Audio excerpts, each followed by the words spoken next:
Senhor presidente, sobre o Brasil, gostaria de saber como foi sua interação em Evian durante o G7 com o presidente Lula. Você falou sobre os novos impostos dos Estados da América sobre o Brasil? Você falou sobre a designação de gangues criminosas dos Estados Unidos da América? Sim, eu sei. Fizemos como foi?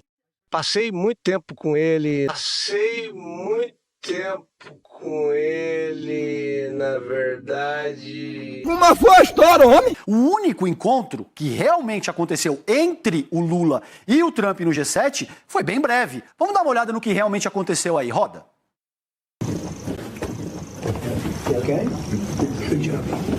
E se tornou um país um pouco violento, certo? Politicamente. Ficou um pouco perigoso politicamente. Você está falando sobre o Brasil. Sim. Tem sido desagradável ouvir dizer que prenderam alguém que está concorrendo a um cargo hoje. Descobri isso depois que saímos. Acabei de dizer adeus a ele e ouvi que prenderam o Bolsonaro Júnior. Ele estava indo bem nas pesquisas e o prenderam por ter feito um discurso no Texas. Eles o prenderam ou querem prendê-lo? Tem algo para prender o preso? Sim, eles são bem duros, mas ninguém joga mais duro do que os Estados Unidos. Olha, nossas eleições são totalmente manipuladas.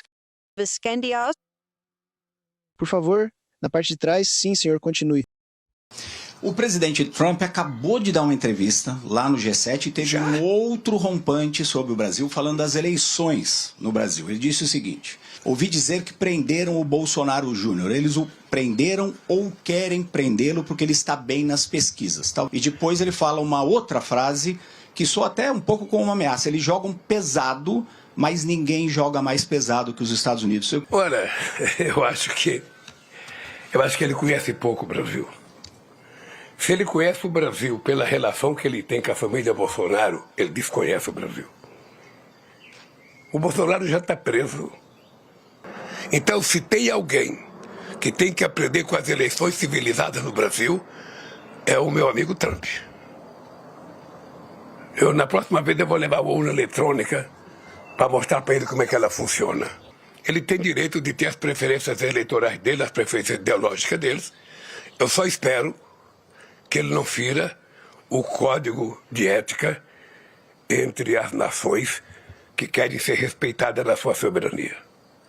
Para mim, ele pode continuar gostando do Bolsonaro, do pai, do filho, do neto, não tem nenhum problema. É um problema dele. Afinal de contas, gosto não se discute.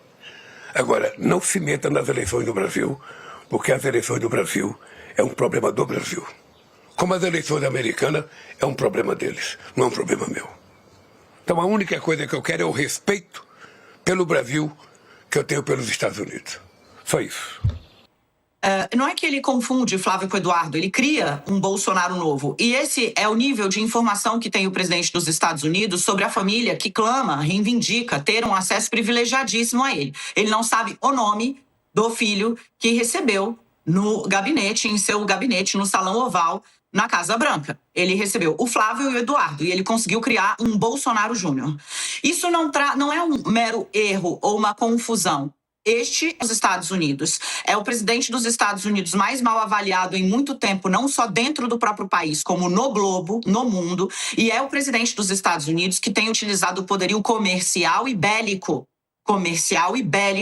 dos americanos para poder assacar, né, nações que desafiem de alguma forma os planos dele, em especial que não tratem os Estados Unidos como o único e principal destino dos negócios a serem travados no mundo, que acreditem num mundo multipolar, num mundo multilateral.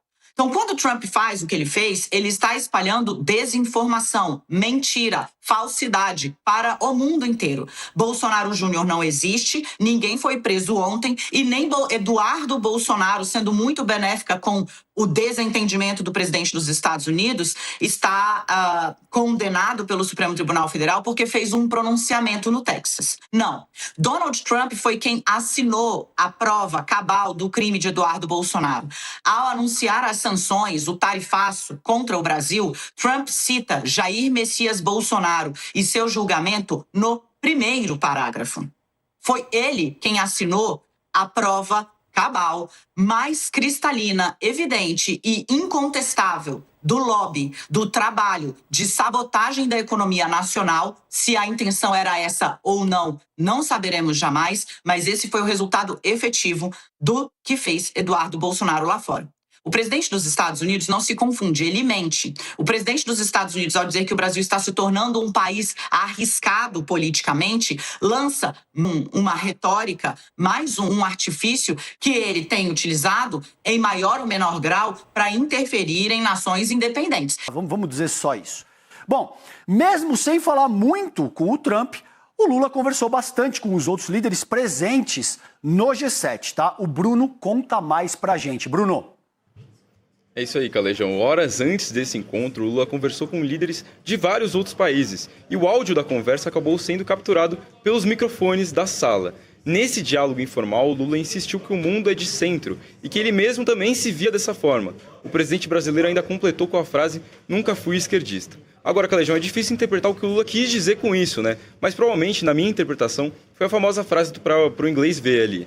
Mas enfim, não foi só isso que o Lula disse. Enquanto o presidente brasileiro aguardava por Trump para começar a reunião de líderes, o microfone que estava aberto na sala capturou o Lula, chamando o mandatário dos Estados Unidos de imperador, Calejão.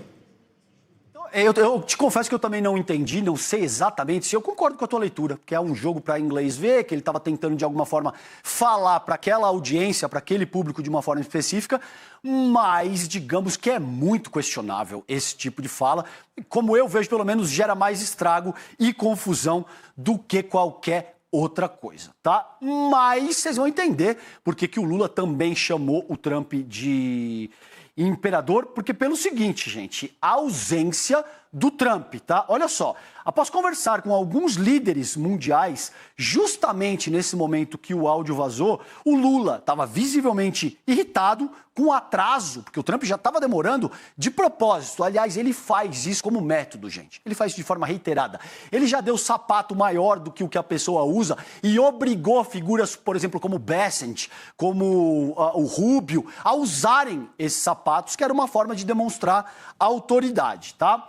Bom, aí o que aconteceu? O Macron chegou para o próprio Scott Bessent, né, que é do corpo ali estadunidense, e disse, vamos conversar. Não dá para ficar esperando esse sujeito a vida inteira. Você tem alguns dos principais líderes do mundo, o cara vai ficar fazendo esse tipo de coisa. E aí, quando o Scott Bessent assume o lugar, o Trump chega. E ele chega, né, os microfones que estavam ali captam o que ele disse, se coloca com aquela empáfia que lhe é peculiar e diz, eu sou o chefe, I am the boss. Ele diz isso em inglês. Vamos dar uma olhada nesse trecho. Hello, I'm the boss. How are you? Good, thank you. Então tá aí. Agora, veja, eu tava até comentando com o Bruno aqui antes da gente começar o programa, né?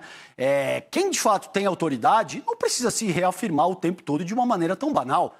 Se você de fato tem o comando da situação, se você está seguro daquilo que você está fazendo, seja como presidente da República ou no teu trabalho, você que me assiste agora, imagina se você tem uma posição de gerência, se você vai chegar no meio da sala, vai se conduzir dessa maneira e vai dizer, eu chefe, eu mando aqui. Olha, se você precisa ser tão incisivo e verbalizar isso dessa maneira, me parece que você já não tem tanto controle assim da situação, tá?